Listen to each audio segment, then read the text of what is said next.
മഹാഭാരത യുദ്ധക്കളത്തിൽ ധർമ്മം വിജയിച്ചപ്പോൾ അർജുനന്റെ രഥം വിജയശ്രീ ലാളിതമായി നിന്നു. അതിൽ നിന്നും ഇറങ്ങാൻ നേരം അർജുനൻ തന്റെ സാരഥിയായ ശ്രീകൃഷ്ണനോട് പറഞ്ഞു, ഭഗവാനെ, അങ്ങ് ആദ്യം രഥത്തിൽ നിന്നിറങ്ങൂ, ശേഷം ഞാൻ ഇറങ്ങാം. ശ്രീകൃഷ്ണൻ പുഞ്ചിരിച്ചുകൊണ്ട് പറഞ്ഞു, ഇല്ല അർജുന, നീ ആദ്യം ഇറങ്ങൂ. ഭഗവാന്റെ വാക്കുകൾ ശിരസാ വഹിച്ച് അർജുനൻ തന്റെ ഗാന്ധീവം താഴെ വെച്ച് രഥത്തിൽ നിന്നിറങ്ങി. പിന്നാലെ ശ്രീകൃഷ്ണനും താഴെ ഇറങ്ങി. രഥത്തിന് താഴെ താങ്ങായി നിന്ന ശേഷ്നാഗൻ തന്റെ കർത്തവ്യം പൂർത്തിയാക്കി പാതാള ലോകത്തേക്ക് മടങ്ങി. രഥത്തിന്റെ കൊടിമരത്തിൽ വിരാജിച്ചിരുന്ന ഹനുമാൻ സ്വാമിയും അപ്രത്യക്ഷനായി. അർജുനനെ അല്പദൂരത്തേക്ക് മാറ്റി നിർത്തി ശ്രീകൃഷ്ണൻ ഒരു നിമിഷം രഥത്തിലേക്ക് നോക്കി. അടുത്ത നിമിഷം ആ തേര് ആളിക്കത്തി ചാമ്പലായി. അർജുനൻ ഞെട്ടലോടെ ചോദിച്ചു, ഭഗവാനെ, എന്താണ് സംഭവിച്ചത്? എന്റെ രഥം എന്തിനാണ് ഇങ്ങനെ കത്തി നശിച്ചത്? ശ്രീകൃഷ്ണൻ ശാന്തനായി മറുപടി പറഞ്ഞു, അർജുന, ഭീഷ്മരുടെയും ദ്രോണരുടെയും കർണന്റെയും ദിവ്യായുധങ്ങൾ ഈ രഥത്തെ എന്നേ കത്തി ചാമ്പലാക്കേണ്ടതായിരുന്നു. എന്നാൽ നിന്റെ രഥത്തിന്റെ പതാകയിൽ ഹനുമാൻ വസിച്ചിരുന്നതുകൊണ്ടും ഞാൻ സാരഥിയായി ഉണ്ടായിരുന്നതുകൊണ്ടും രഥത്തിന് താഴെ ശേഷ്നാഗൻ താങ്ങായി നിന്നിരുന്നതുകൊണ്ടുമാണ് ഈ രഥം ഇത്രയും നാൾ നിലനിന്നത്. എന്റെയും ഹനുമാന്റെയും ശേഷ്നാഗിന്റെയും സംരക്ഷണം പിൻവലിച്ചപ്പോൾ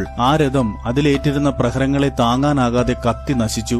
അർജുനൻ അത്ഭുതത്തോടെ ഭഗവാനെ നോക്കി. തന്റെ വിജയം തന്റെ മാത്രം കഴിവുകൊണ്ടല്ലെന്ന് അയാൾക്ക് ബോധ്യമായി. യുദ്ധത്തിൽ നേരിട്ട് പടവെട്ടിയ അർജുനൻ ഒരു യോദ്ധാവെന്ന നിലയിൽ അതിശക്തനായിരുന്നു. എന്നാൽ ആ രഥം തകരാതെ കാത്തതും അർജുനന് വിജയം നേടിക്കൊടുത്തതും ശ്രീകൃഷ്ണന്റെ ദിവ്യശക്തിയും മാർഗനിർദ്ദേശങ്ങളും കൂടാതെ ഹനുമാന്റെയും ശേഷ്നാഗന്റെയും സാന്നിധ്യമായിരുന്നു. ഓരോരുത്തരുടെയും പങ്ക് എത്ര വലുതായിരുന്നുവെന്ന് ഈ സംഭവം ഓർമ്മിപ്പിക്കുന്നു.